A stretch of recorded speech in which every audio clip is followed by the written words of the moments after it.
Singapore ஒரு நவீன நகரம், ஒவ்வொரு நாளும் புதுப்பிக்கப்படும் நகரம். புதிய கட்டிடங்கள், புதிய சாலைகள், அந்த சாலைகளில் புதிய பேருந்துகள், ஏன் சொகுசாக ஏறி செல்லும் சொந்த கார்களுக்கு கூட ஆயுள் 10 வருடங்கள் தான். அதற்கு பிறகு வைத்திருக்க கட்டணம் உண்டு. ஒரு பொருளை பழுது பார்த்து வைத்துக் கொள்ளும் கலாச்சாரம் கொஞ்சம் கொஞ்சமாக மறைந்தே விட்டது. காற்றாடி குளிர்சாதன பெட்டி என்று வீட்டில் பயன்படுத்தும் எல்லா பொருள்களும் கொஞ்சம் தொந்தரவு தந்தால் போதும் வீட்டுக்கு வெளியே வந்து விடுகின்றன. இதுவே ஒரு தொழிலை பல ஆண்டுகளாக பாதுகாத்து வருகின்றது. காராங்கோனி பழைய பொருட்களை எடுத்துச் சென்று மறுபயன்பாட்டிற்கு தயார் செய்யும் பழைய தொழில். சட்டத்துறை, நீதிமன்றம், வழக்கு, தீர்ப்பு என்று பேச வேண்டிய இடத்தில் ஏன் இந்த வரலாற்று பாடம் என்று கேட்கின்றீர்கள். காரணம் இருக்கின்றது. இன்றைய வழக்கில் சம்பந்தப்பட்டவர் ஒரு காராங்கோனி, அதாவது பழைய பொருட்களை சேகரிப்பவர். பெயர் ஆகிருதீன், வயது 62.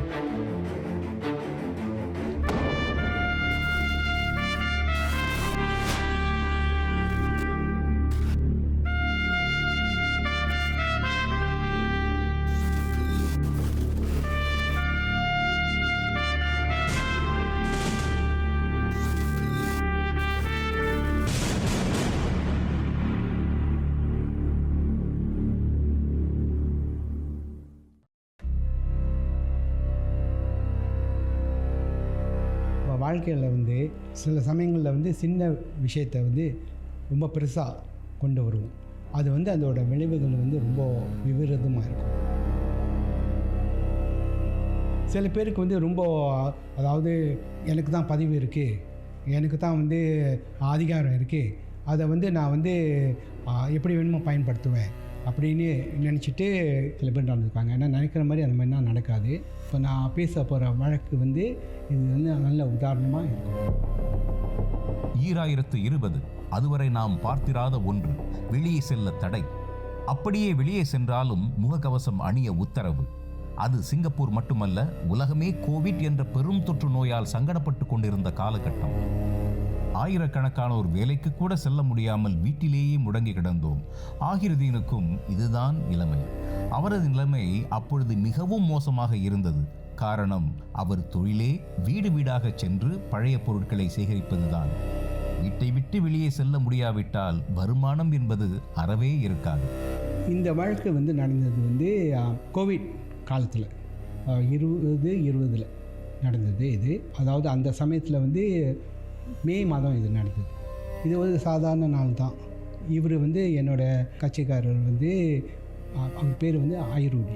அவர் சாதாரணமாக வெளியே போகிறது. அவர் பைஸ்கிள் வச்சுருக்காரு. ஸோ அன்றைக்கு காலில் அவர் பைஸ்கிளில் மனைவியை சந்தோஷப்படுத்துறதுக்கு, அதாவது உற்சாகத்தோட ரொம்ப சந்தோஷமாக சைக்கிள் எடுத்துகிட்டு அங்கே போனார்.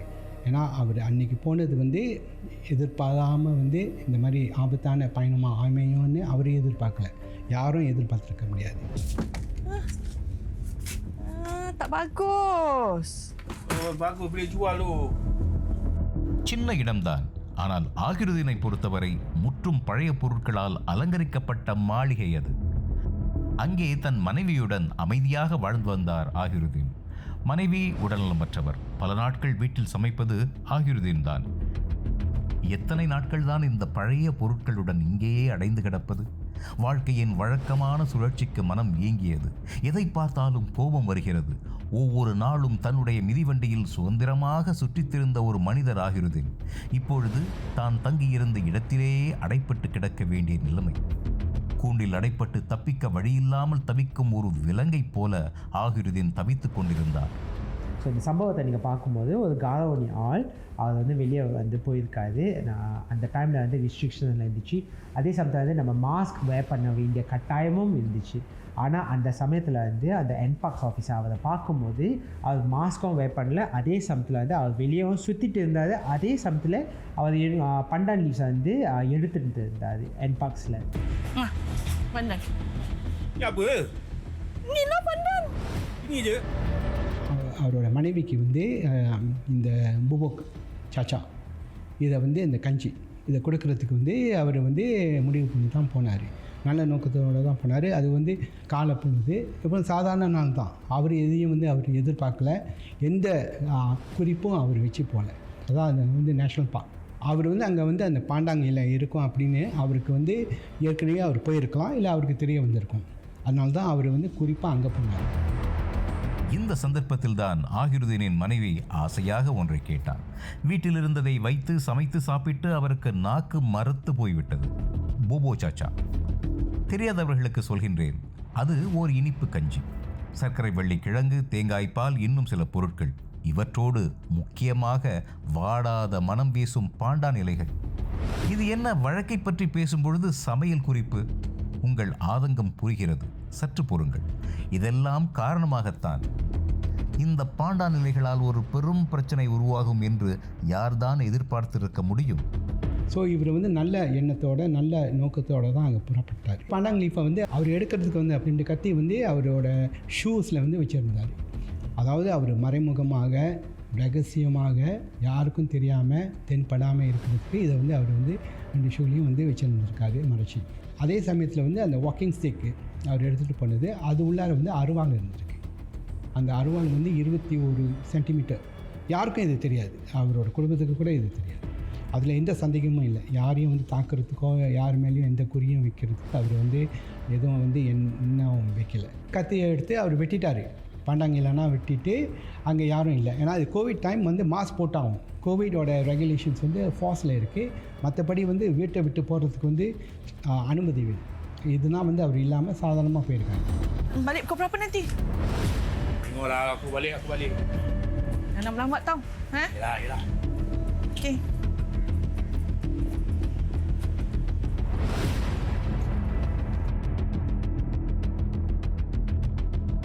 இலையை வந்து வெட்டி எடுத்துகிட்டு வரும்போது பைஸ்கலில் தான் வந்திருக்காரு.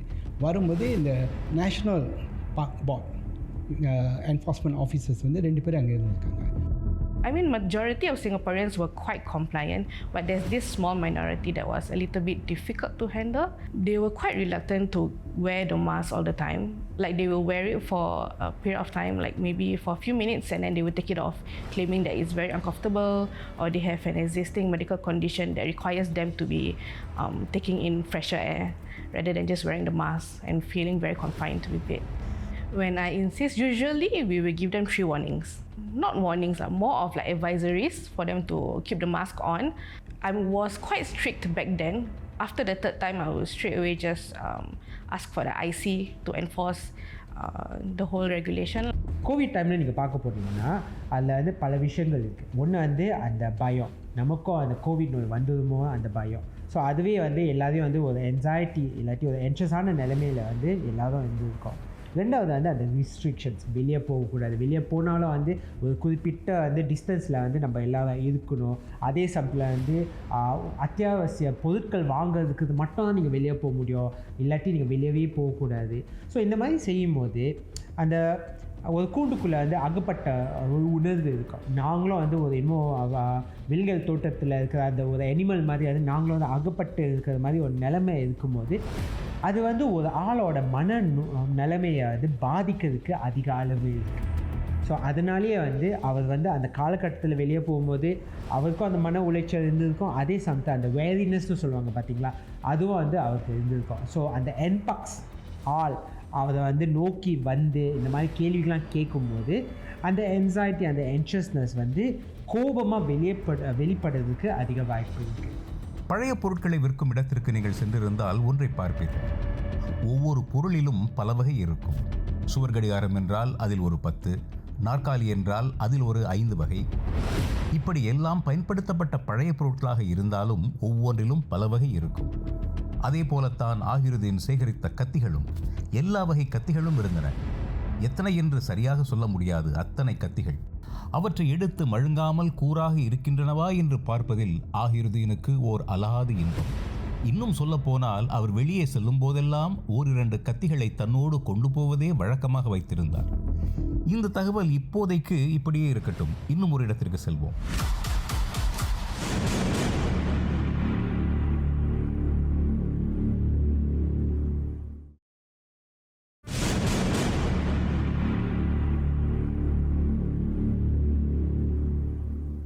நான் ஆரம்பத்தில் சொன்னது போல அது கோவிட் காலம்.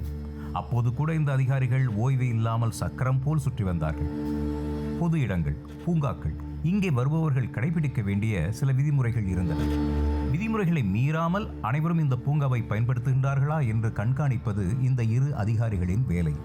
சிக்கலான காலகட்டம்தான், அனைவரின் ஒத்துழைப்பும் தேவைப்பட்டது.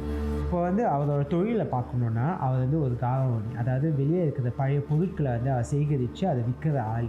ஸோ கோவிட் கட்டத்தில் பார்க்க முடியும்னா நம்ம எல்லாரும் வெளியவும் போக முடியாது. அப்படின்னா அவரோட உழைப்பை வந்து அவரோட வியாபாரமும் வந்து துண்டிக்கப்படுது. ஏன்னா அவரால் வெளியே போய் வந்து பொருட்களை சேகரிக்கவும் முடியாது, அதே சமயம் அதை போய் விற்கவும் முடியாது. ஏன்னா இந்த மாதிரி கடைகள் எல்லாம் வந்து க்ளோஸ் டவுன் பண்ணுறதுக்கு அதிக வாய்ப்பு இருக்குது. ஸோ அதனாலே வந்து அவருக்கு வந்து அந்த மன உளைச்சலும் இருக்கும். என்னன்னா என்னோட வருமானமும் போயிருக்கோம், அதே சமயத்தில் நான் எங்கேயோ வெளியவும் போக முடியாது, அதே சமயத்தில் வந்து நான் இதுவும் செய்யணும் அதுவும் செய்யணும், மாஸ்க் வேர் பண்ணணும், யார்கிட்டையும் பேசக்கூடாது.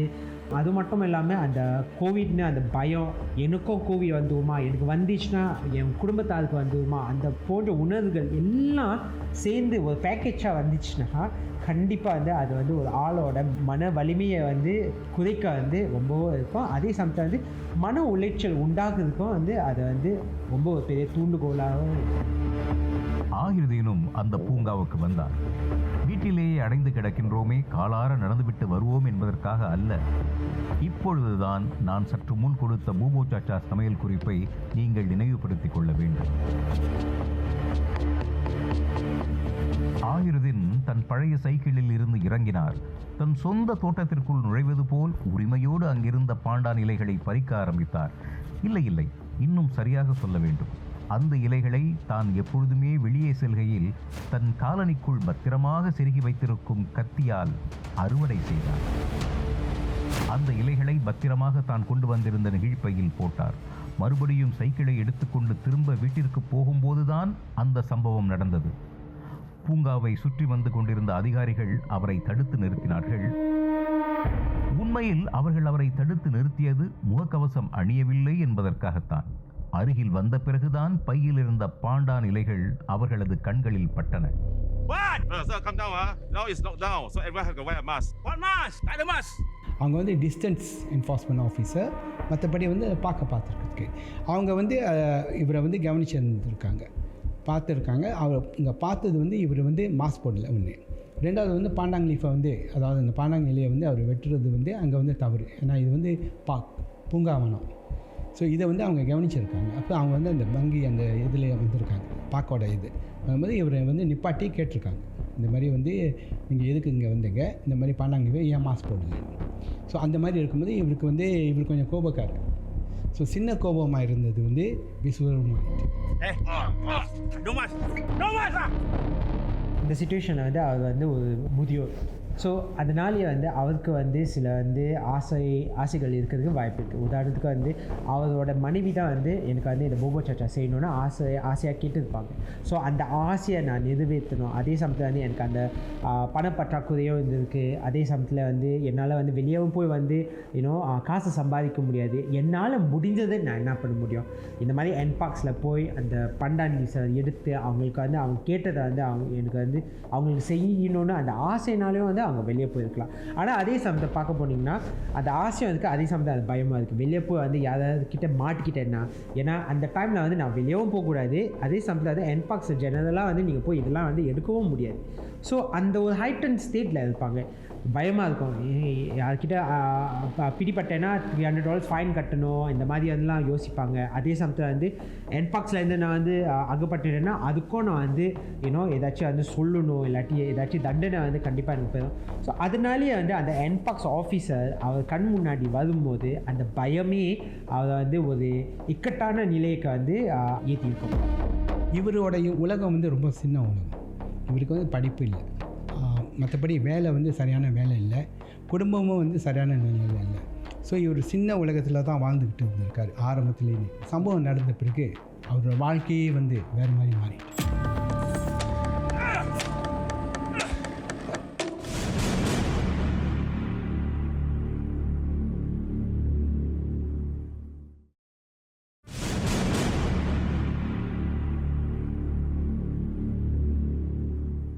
ரெண்டு பேர் அங்கே டியூட்டியில் இருந்தாங்க. அந்த 2 பேரில் வந்து இந்த ஹீரோயின்கிட்ட வந்து இது அடையாளம் குறிப்புலாம் கேட்டிருக்காங்க, இந்த மாதிரி வந்து ஐசிலாம் கேட்டிருக்காங்க, அடையாள அட்டைலாம் கேட்டிருக்காங்க. அதே சமயத்தில் வந்து அவர் வந்து வாக்குவாதம் வரும்போது போலீஸ்னு அப்படின்னு வந்து அந்த வாக்குவாதத்தில் வந்து அந்த சொல்லு வந்தோடனே இவர் வந்து பயந்துட்டார். அதிகாரிகள் வந்து இதை வந்து எதிர்பார்க்கல. அவர் வந்து அந்த வாக்கிங் ஸ்டிக் உள்ளார ஒழிச்சு வச்சுருந்த அருவாள், அதாவது அந்த பாராங் 20 சென்டிமீட்டர், அதை வந்து எடுத்து கண்ணாமுன்னான்னு வெட்டிட்டார் அந்த அதிகாரி.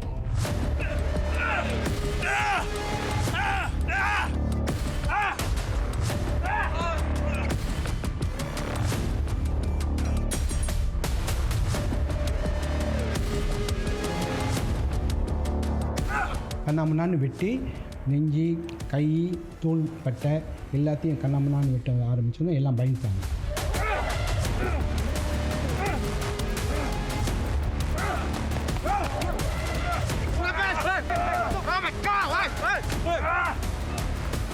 We have heard of the MPAX case where the enforcement officer was attacked. So at a point of time, the NEA officers were also equally as worried and scared that this might happen to us anytime, especially that we were already facing such threats at our workplace and all that. We were advised to take more safety and precautions for ourselves so that we don't end up in such a situation. அந்த பாதிக்கப்பட்ட அந்த ஆண் ஆஃபீஸருக்கு வந்து ரொம்ப அபாயமான காயங்கள், அந்த நர்வ்னா வந்து ரொம்ப எஃபெக்டட் ஆகிட்டு, பெர்மனன்ட் இன்ஜுரிஸ். அவர் செயல்னால் வந்து இழந்துட்டார். அந்த கையை வந்து அசைக்கிறது, அதாவது 70% 50% தான் வந்து அவர் எதையும் பிடிக்க முடியும், இது பண்ண முடியும். ரொம்ப நாள் ஹாஸ்பிட்டல் இருந்தாலும் அந்த கேஸ் வந்து ரொம்ப நாளாக ஓடிச்சு. மெடிக்கல் அது இதெல்லாம் ரிப்போர்ட்ஸ்லாம் பண்ணி அவங்க வந்து பதிவு செஞ்சது வந்து கொலை குற்றம், அட்டெம்ப்டட் மர்டர் அப்படின்னு சொல்லுவாங்க, அண்டர் செக்ஷன் 3071. முக்கியமான காரணம் எதுனாலனா நம்ம வந்து அர்கியூ பண்ணது நம்ம ரெப்ரசன்டேஷன்ஸ் வந்து அவருக்கு வந்து இது எந்த நோக்கமும் இல்லை யாரையும் தாக்குறதுக்கு. அன்றைக்கி இது யதார்த்தமாக நடந்தது. அந்த சம்பவம் நடந்ததும் அவர் பாட்டுக்கும் திரும்ப வீட்டுக்கு வந்துட்டார். அவர் வந்து அங்கே இல்லை, போலீஸ்காரங்க வந்து பின்னால் தான் வந்து அவர் அடிச்சாங்க. அந்த ஆயுதங்கள்னால் வந்து அவர் அந்த மீட்டர் ரூம் கான்க்ரீட் ஸ்லாப்பில் வந்து வீட்டில் வந்து வச்சுருந்தார். அவரோட ரெக்கார்ட்ஸ் பிரகாரம் அவருக்கு வந்து எங்கர் மேனேஜ்மெண்ட் இஷ்யூஸும் இருக்குது. ஸோ அதனாலேயே நீங்கள் பார்க்க போனீங்கன்னா நார்மலான சுச்சுவேஷன்ஸில் வந்து கூட அவர் வந்து அவரோட இமோஷன்ஸ் வந்து கட்டுப்படுத்த முடியாத ஒரு ஆளாக இருக்கிறார். இந்த கோவிட் சுச்சுவேஷனில் அந்த என்சைட்டியோட வருது பார்த்தீங்களா. ஸோ என்சைட்டி ப்ளஸ் எங்கர் மேனேஜ்மெண்ட் இஷ்யூஸ் இன்னும் சேரும்போது அந்த வயலண்ட் டெண்டன்சி வெளியே வர்றதுக்கு வந்து அதிக வாய்ப்பு இருக்குது. ஸோ நிச்சயமாக வரோன்னு சொல்ல முடியாது, ஆனால் வந்து அந்த அவரோட பேஸ் லைன் இருக்குது தானே. ஸோ அது பேஸ் லைனே வந்து அவருக்கு வந்து அந்த அவரோட இமோஷன்ஸை வந்து கட்டுப்படுத்த முடியாது. எளிதில் வந்து அவர் வந்து கோபம் அடைந்து இன்னும் அது ஏதாச்சும் செய்யறதுக்கு வாய்ப்பு இருக்குது. அந்த பயம், அந்த என்சைட்டியும் இங்கே இருக்குது, அந்த கோபமும் இங்கே இருக்குது, ரெண்டும் சேர்ந்து வந்தால் அவர் வந்து தற்காத்து கொள்ள அந்த சுச்சுவேஷன்லேருந்து சீக்கிரமாக தப்பிக்க அவர் யோசிச்சுருப்பார்.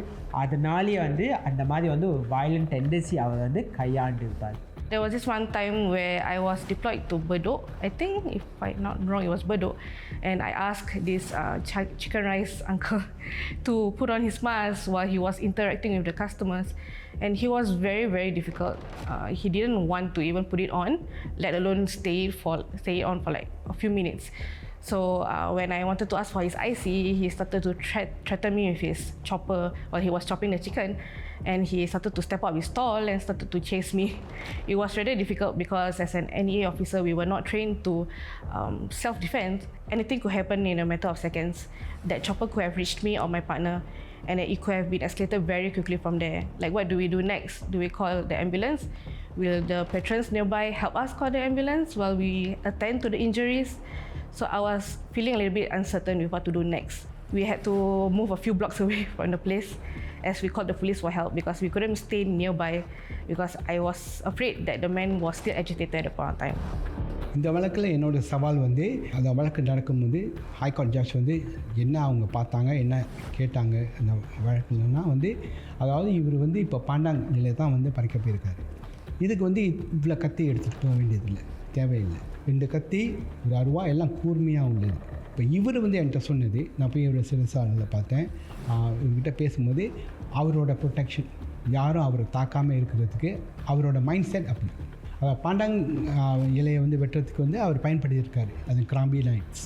இந்த அருவா வந்து பயன்படுத்துறது ஆஃபீஸரை அட்டாக் பண்ணால் ஸ்லாஷிங், ஸ்டாபிங் எல்லாம் இருக்குது இதில். இது வந்து ரொம்ப ட்ராஜிக்கான, ரொம்ப மோசமான சம்பவம். கோபம் அறிவுக்கு சத்ரு என்பது பழமொழி. அந்த கோபம்தான் ஒரு 38 வயது மனிதனின் வாழ்க்கையை முற்றிலும் நிர்மூலமாக்கியது. அந்த ஆஃபீஸர் வந்து நல்லா வாழ வேண்டிய வயசு. அவர் வந்து குடும்பத்தார், அவருக்கு வந்து ஆம்பிஷன் இருக்குது, அவரோட கரியர் இருக்குது, வேலை இருக்குது. அதாவது வாழ்க்கையில் வந்து இன்னும் எவ்வளோதோ அவர் சாதிக்கலாம். அது வந்து நடந்தது வந்து சொல்ல முடியாத துயரம் அவருக்கு ஏற்பட்டது. தாக்கப்பட்ட அந்த அதிகாரி இன்று சக்கர நாற்காலி இல்லாமல் தன் சொந்த வீட்டில் கூட நடமாட முடியாது. அவ்வளவு கொடூரமாக தாக்கப்பட்டார்.